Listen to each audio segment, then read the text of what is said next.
주가 맡긴 모든 역사 힘을 다해 마치고 맑고 밝은 그 아침을 맞을 때 요단강을 건너가서 주의 손을 붙잡고 기쁨으로 주의 얼굴 배우리. 나의 주를 나의 주를 내가 그의 곁에 서서 배우며 나의 주를 손에 못 자국을 보아 알겠네. 할렐루야. 하나님의 사랑 가운데 넘치시기를 축원합니다. 오늘 8월 3일 월요일 날 아침입니다. 가장 더운 1년 중에 가장 더운 시기가 아닌가 생각합니다. 이럴 때일수록 많이 쉬시고 또 주변의 가운데서 건강을 유지하시길 바랍니다. 오늘 말씀은 어제 드렸던 말씀을 이번에 나누어서 또 같이 생각해 보려고 합니다. 바른 교훈은 사랑을 낳습니다. 말씀의 본문은 디모데전서 1장 3절 4절 말씀입니다. 신하와 끝없는 족보 이야기에 정신 팔지 못하도록 명령하려는 것이다. 이런 것들은 믿음 안에서 세우신 하나님의 경륜을 이루기보다는 도리어 쓸데없는 변론만 일으킨다. 우리가 매일 살아가면서 우리는 수많은 말들을 들으며 살아가죠. 텔레비전과 신문뿐만 아니라 유튜브, 카카오톡 또는 SNS를 통해서 하루에도 헤아릴 수 없을 만큼 많은 정보가 쏟아집니다. 엄청나게 많은 정보를 듣다 보니까 불과 일주일 전의 이야기는 먼 옛날같이 들리게 됩니다. 신앙에 대한 정보도 넘쳐나죠. 마음만 먹으면 유명한 목회자의 설교를 언제든지 들 수 있습니다. 성경 강의도 들을 수 있고요. 간증도 들을 수 있고 예언과 종말론에 대한 영상도 쉽게 접할 수가 있습니다. 그런데 이런 많은 정보들을 접하게 되고 많은 것들을 알게 되는데 오히려 이상한 현상이 우리 사이에서 나타나고 있는 것을 볼 수가 있습니다. 그건 바로 정보는 많아졌는데 사람의 마음은 더 좁아지고 있고 아는 것은 많아졌는데 다른 사람의 말을 듣는 능력은 약해지고 있는 것이죠. 진리를 말하는 목소리는 커졌는데 사람을 존중하고 또 사랑으로 표현하는 말은 줄어들고 있습니다. 그래서 자신과 정치적 견해가 다르면 상대방을 악한 사람으로 단정하고 또 신학적인 견해가 다르면 믿음이 없는 사람으로 취급하기도 합니다. 그래서 오늘 본문은 우리들에게 매우 중요한 질문을 던집니다. 바로 그것은 내가 믿고 주장하는 진리는 나를 어떤 사람으로 만들고 있느냐라고 하는 겁니다. 내가 믿고 있고 내가 또 그것은 진리다라고 주장하는데 그 주장하는 그 진리가 나를 겸손하게 만듭니까? 그 진리가 다른 사람의 아픔을 이해하게 만듭니까? 깨끗한 마음과 선한 양심을 갖게 합니까? 아니면 나만 옳다는 확신만 강하게 만들고 다른 사람을 쉽게 정죄하고 있습니까? 그래서 사도 바울은 분명하게 선언을 하죠. 이 교훈의 목적은 정결한 마음과 선한 양심과 거짓이 없는 믿음에서 나오는 사랑이다. 중간에 나오는 사랑에 대한 수식어를 다 빼다면 올바른 교훈의 목적은 사랑이다라고 하는 거죠. 그래서 바른 교훈의 최종적인 목적은 논쟁에서 이기는 것이 아니죠. 내가 지식이 많다라는 것을 또 자랑하는 것도 아닙니다. 바른 교훈의 목적은 사랑입니다. 그래서 오늘 말씀을 통해서 우리의 지식이 사랑이 되고 우리의 확신이 겸손이 되고 우리의 믿음이 이웃을 살리는 행동으로 나타나기를 바랍니다. 오늘 말씀을 보면은 사도 바울은 마케도니아로 떠나면서 젊은 동역자인 디모데를 에베소에 남겨두었습니다. 에베소에서 목회를 하도록 한 거죠. 에베소 교회는요, 사도 바울이 오랫동안 말씀을 가르쳤던 중요한 교회였죠. 근데 사도 바울이 떠난 지 얼마 안 돼서 교회 안에서 사도 바울과는 바울이 가르쳤던 내용과는 전혀 다른 메시지를 가르치는 사람이 나타납니다. 그래서 사도 바울은 디모데에게 이렇게 말합니다. 내가 마게도니아로 갈 때 너를 권하여 에베소에 머물라 한 것은 어떤 사람들을 명하여 다른 교훈들을 가르치지 말며 신화와 끝없는 족보에 몰두하지 말게 하려 합니다. 에베소에 디모데를 머물게 한 것은 이러한 것들을 경고하고 이런 것들을 하지 못하게 하기 위함이다라고 말합니다. 다른 교훈을 가르치다라는 말은 헬라어로 헤테로디다스 칼레인이라고 하는데 이는 사도들이 전한 예수 그리스도의 복음과 성격이 다른 가르침을 의미합니다. 이것은 갈라디아서에 의하면은 유대교의 유대주의이고 율법주의이기도 합니다.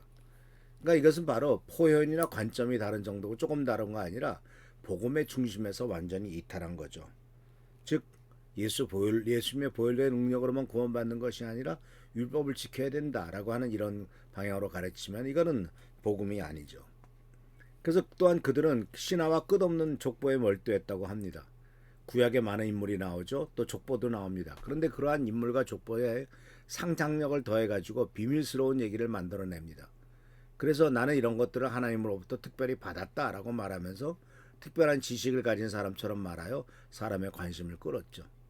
그런데 겉으로는 성경을 연구하고 율법을 가르치는 것처럼 보였지만 결과는 하나님의 사랑이 아니라 논쟁과 분열이었다라고 하는 거죠. 그 결과 지식은 많았지만 사랑이 없었습니다.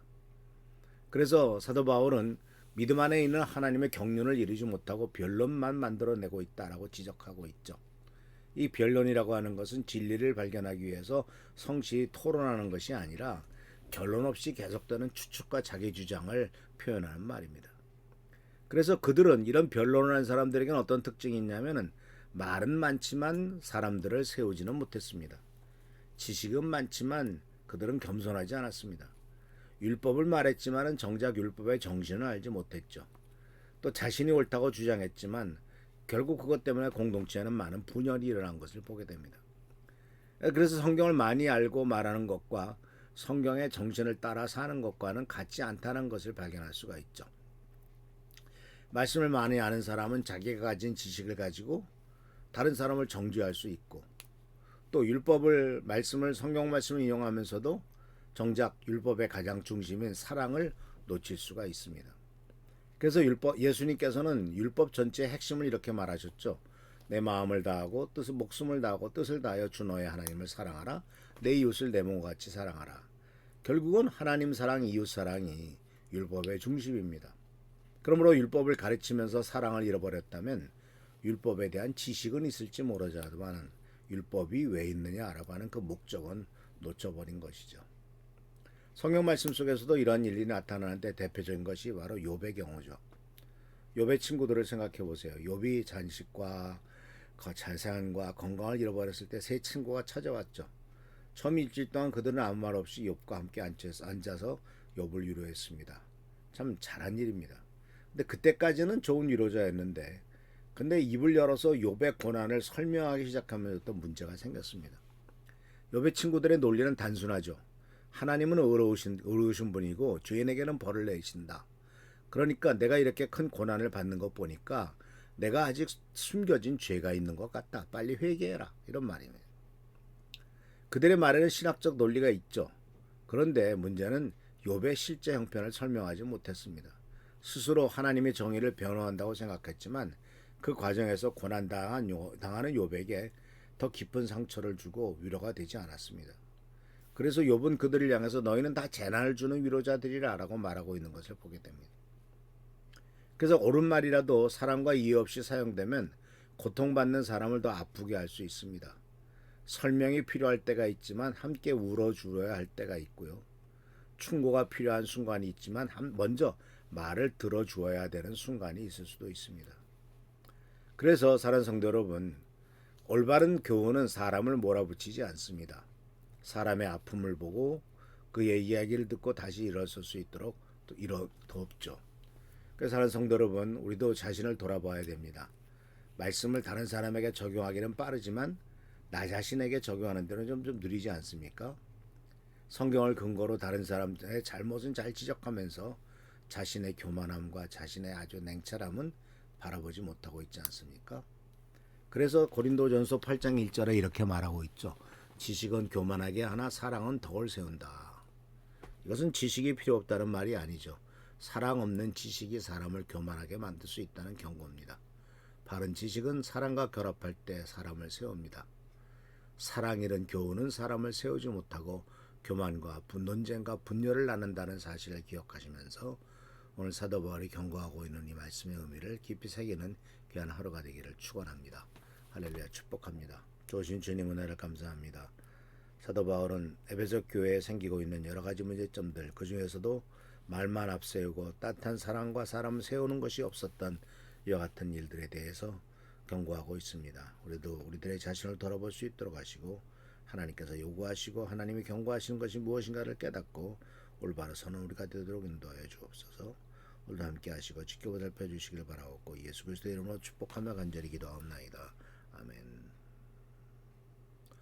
오늘도 주께서 함께 하시기를 축원합니다. 할렐루야 축복합니다.